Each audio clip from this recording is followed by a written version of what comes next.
Ìgbà ọdún kan ni. Ìgbà ọdún kan ni. Ìgbà ọdún kan ni.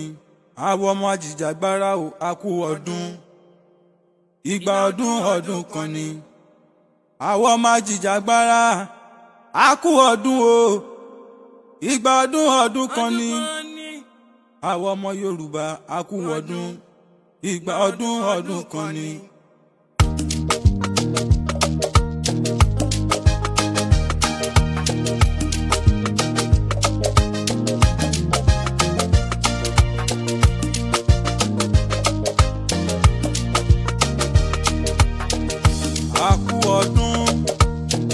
Ọdún àyàbò àwọn ọmọ ajìjàgbara o, a kú ọdún àyàbò fún wa, yàbò fún wa, a kú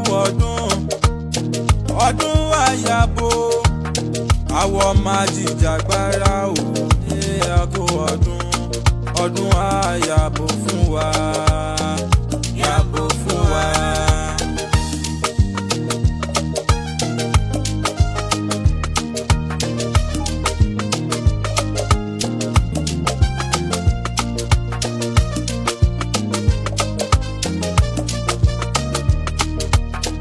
A kú ọdún o, ọdún àyàbò àwọn ọmọ ajìjàgbara o, a kú ọdún.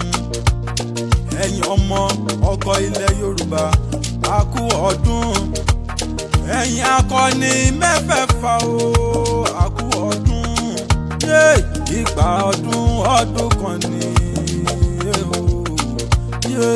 ọmọ Yorùbá tàtà, a kú ọdún. A kú ọdún àyàbò àwọn ọmọ ajìjàgbara o, a kú ọdún àyàbò fún wa, yàbò fún wa. Ọmọọba Adédayọ̀ o, ẹ kú ọdún. Joseph Ifáládé, ó kú ọdún. Ọmọ wọn nílùú Èkìtì, ó kú ọdún. Ìwọ lọmọ Ọ̀wá, ìwọ lọmọ Ẹkùn, ọmọ olókè fìṣí, yóò afẹnujẹran, ọmọ onílé owó, ọmọ ọlọ́yún kúnlé, ọmọ bẹ́ẹ̀dì ẹ bá ti kú, àtàlà ń lọ sí o. Èkìtì nílé bàbá rẹ, èyí tó bí ẹ lọ́mọ o. Ọmọọba Adédayọ̀ o, Joseph mi, Ifáládé, òkú àtìlẹ́yìn ó ṣe o. Ifáládé ọmọ Èkìtì ilé tó fi Malaysia tó fi ṣẹlẹ̀, àtúngbàgbé kò nìkan ẹ̀ láéláé.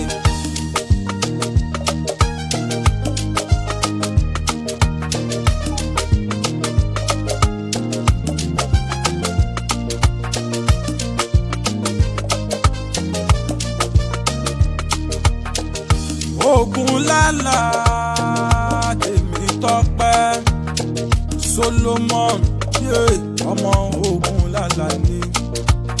Ìwọ lọmọ Èkúrú nílé, ọmọ Èkúrú lóko, ọmọ Èkúrú tó ta gbòǹgbò dínà ní. Ọmọ àgbàrá tó rèkúrú tó lọ sáyàyà.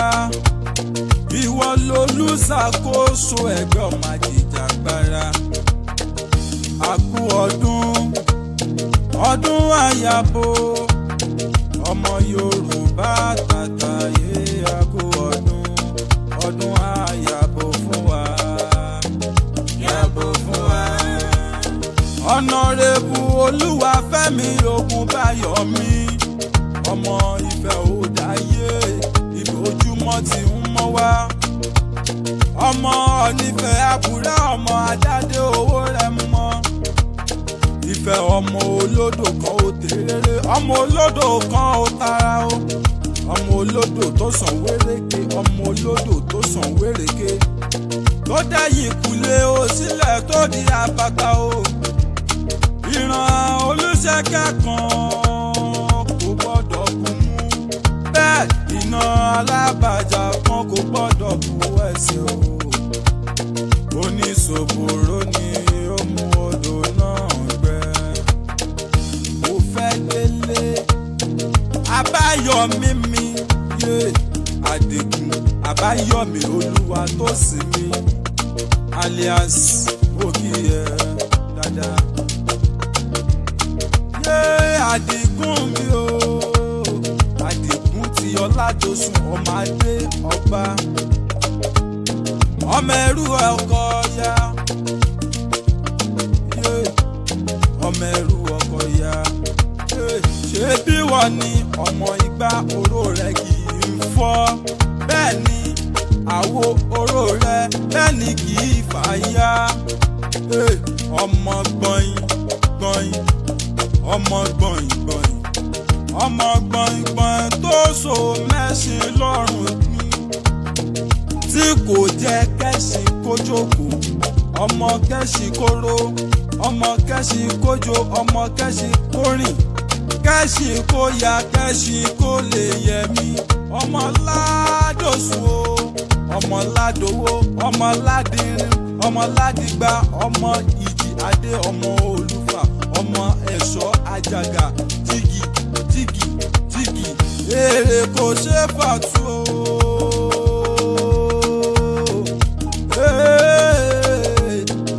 Àdìgún o ọmọ Ládòsùn o ọmọ Ládòsùn àtùgbàgbé oníkan ẹláyé. Ó wá dìlé ẹni bí ẹni èrèlé Susi Sunday o èmi Tọ́pẹ́ Sunday ìwọ lọmọ olódò ọjà ọmọ Olúfẹ̀ tóró ọmọ Àdàbálúfẹ̀ lórí igi lódò ọjà ó pé igba ọdẹjọ Olúmọ ti ta níbẹ̀ o ó ta Ògún Ọ̀fà o Àrẹ̀mọ ti ta níbẹ̀ ó ta Èjì Ọ̀fà ní ṣé bí wọ́n lọ́mọ amẹ́kúbọ̀kọ àmọ̀sán yìí bọ̀kọ. Eégún ni wọ́n mú bọ̀kọ nílé bàbá tó bí ọlọ́mọ. Ọ̀sán ìrè lábẹ́ ìyá lulẹ̀. Èmi Tọ́pẹ́ Sunday o mo kí ẹ dáadáa. Èmi Tọ́pẹ́ akọ́mọlẹ̀ Yorùbá tó ń bẹ nílò jámẹ́lẹ̀ tó fi ṣe lé mo kí ẹ dáadáa. Èmi Tọ́pẹ́ àtúbàgbọ́ nìkan ẹ láéláé. Ẹ bá mi kí ẹni bí ẹni ènìyàn bí ènìyàn mi ọmọ Yorùbá tàtà ọmọ Odùduwà tàtà ẹni bí ẹni ènìyàn bí ènìyàn o. Ọ̀dẹ́yẹmí Kẹ́misọ́lá Helen mo kí ẹ dáadáa àtùbàgbé oníkan ẹ láéláé. Torí ṣe bí wọ́n lolùṣàkóso ẹgbẹ́ àjìjàgbara nílùú Ìlọrin gbogbo tó bá dáwọ́lé a máa yọrí sí rere. Ibi tó bá ti rí tajé ṣe láyé àtùbàgbé oníkan ẹ láéláé. Lágbára Ọlọ́run ọba ò ní fi ẹ́ ṣàwátì o. Ṣé bí wọ́n lọ́mọ olóko ọmọ àkámọ̀ ìwọ lóru àgọ́ ọmọ àrọ̀ mìíràn kílẹ̀ ó tó mọ́. Ọ̀dẹ́yẹmí mi Kẹ́misọ́lá Helen àsùngbàgbé oníkan ẹ o. Ibi tó bá ti rí tajé ṣe wà máa rí tajé ṣe níbẹ̀ ni. Onírànú gbẹ́sànù bí kò ṣe bí ọmọ àkú ọdún àyàbò àwọn máa jìjàgbara òwò àkú ọdún àyàbò fún wa. Yàbò fún wa. Àkú ọdún àyàbò àwọn máa jìjàgbara òwò àkú ọdún àyàbò fún wa. Yàbò fún wa. Ọ̀túnba Adétọ́lá Odùtọ́lá Ọ̀túnba of Ìwàyà Land.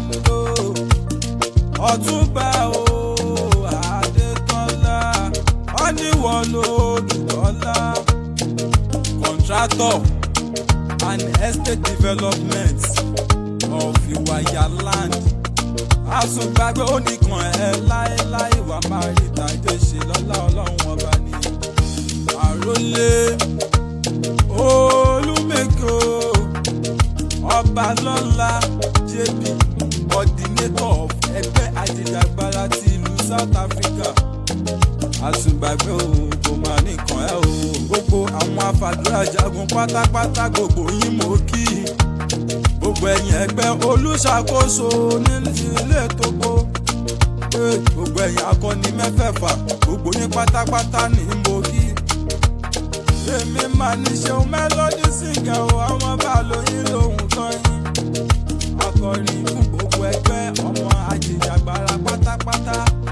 Ní tilé Tógó délùú òyìnbó níbi gbogbo níbikíbi. Ṣeun Melody singer o, Ṣeun Melody singer o. Àkú ọdún o, ọdún àyàbò, ọdún àyàbò.